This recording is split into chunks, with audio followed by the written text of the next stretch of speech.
মকর সংক্রান্তির পবিত্র তিথিতে কেন্দুলির এই জয়দেব মেলার মহামিলনে আমরা একত্রিত হয়েছি।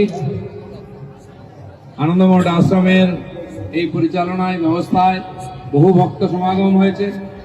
এদিকে মিলন ভট্টাচার্য মহোদয়, যিনি ভগবানের নাম ভজন কীর্তন আমাদের শোনাচ্ছেন, তার সুন্দর মিষ্টি সুরে অজয়ের পবিত্র নদীতে স্নান করছেন।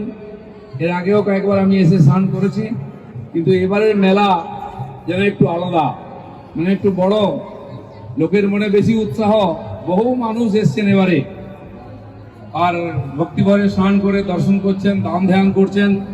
এই ধরনের সারা ভারতবর্ষেতে হিন্দু আর সনাতনের যে প্রভাব বাড়ছে সারা বিশ্বে পর্যন্ত হচ্ছে।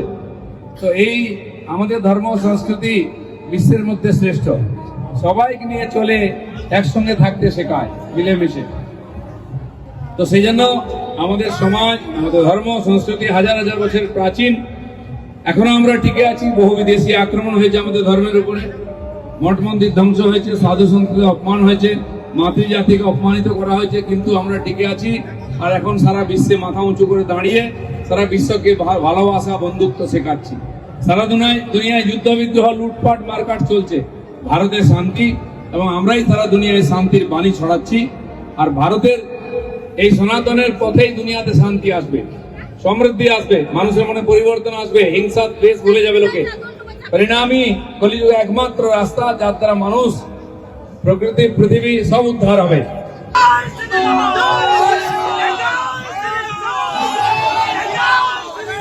ভারত মাতা কি, হিন্দু ধর্ম কি।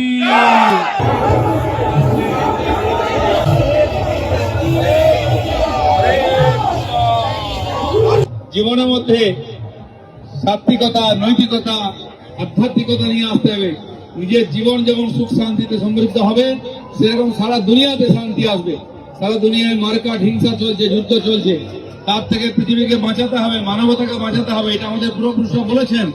আমরা আগে ধার্মিক হব, সবাইকে নিয়ে চলবো, তারপরে বলবো যে এসো আমাদের রাস্তায়, তাহলে তুমিও সুখী হবে, শান্তি থাকবে।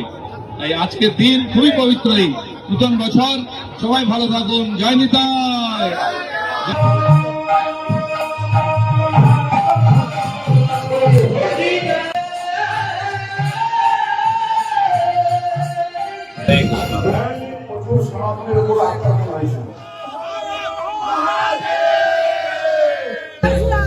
আমরা সৌভাগ্যবান হিন্দু হিসাবে এই ভারতবর্ষে জন্মগ্রহণ করেছি, কারণ ভগবান বারবার এসছেন।